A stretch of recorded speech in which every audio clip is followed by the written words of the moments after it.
அமேசிங்கான ஒரு ஜேர்னி என்னோடய லைஃப்பில்.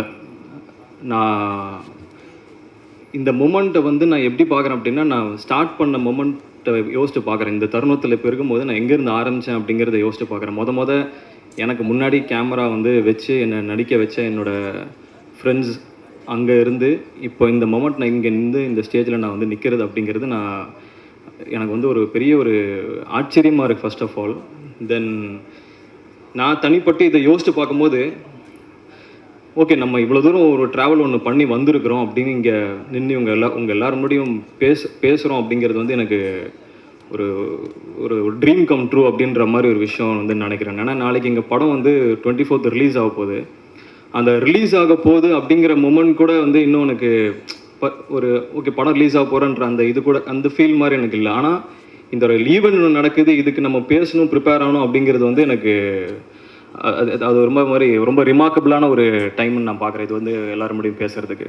ஸோ ஃபஸ்ட்டு வந்து நான் ரொம்ப தேங்க்ஸ் அண்டு என்னை வந்து இன்ட்ரடியூஸ் பண்ணுறேன் தமிழ் சினிமாவுக்கு என்னை வந்து இன்ட்ரடியூஸ் பண்ணுறேன்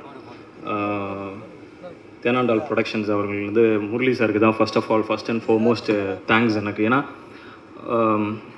அவருக்கு வந்து நான் ஃபஸ்ட்டாக நான் போய் அஃப்ரோஸ் அப்படின்ற ஒருத்தங்க ஈபியாக பண்ணியிருக்கிறாங்க. ஸோ அவங்க மூலிமா நான் வந்து சாரை மீட் பண்ணுறேன். எங்கே நான் ஃபஸ்ட்டு சாரை மீட் பண்ணேன் அப்படின்னா சேம்பர்ஸில் தான் நாங்கள் வந்து மீட் பண்ணுறோம்.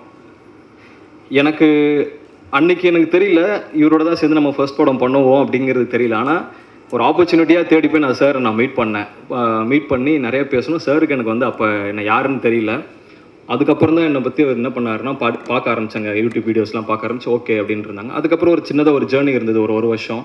அப்புறமா வந்து நான் கண்டினியூஸாக சார் நான் வந்து ஃபாலோ பண்ணிகிட்டு இருந்தேன். அப்போது பண்ணி சார் இது மாதிரி ஒரு லைன் ஒன்று இருக்குது சார், இது மாதிரி ஒரு பார்க்கணும் சார் அப்படி சொல்லிட்டு இருந்தேன். கண்டினியூஸாக ஃபாலோ பண்ணேன்.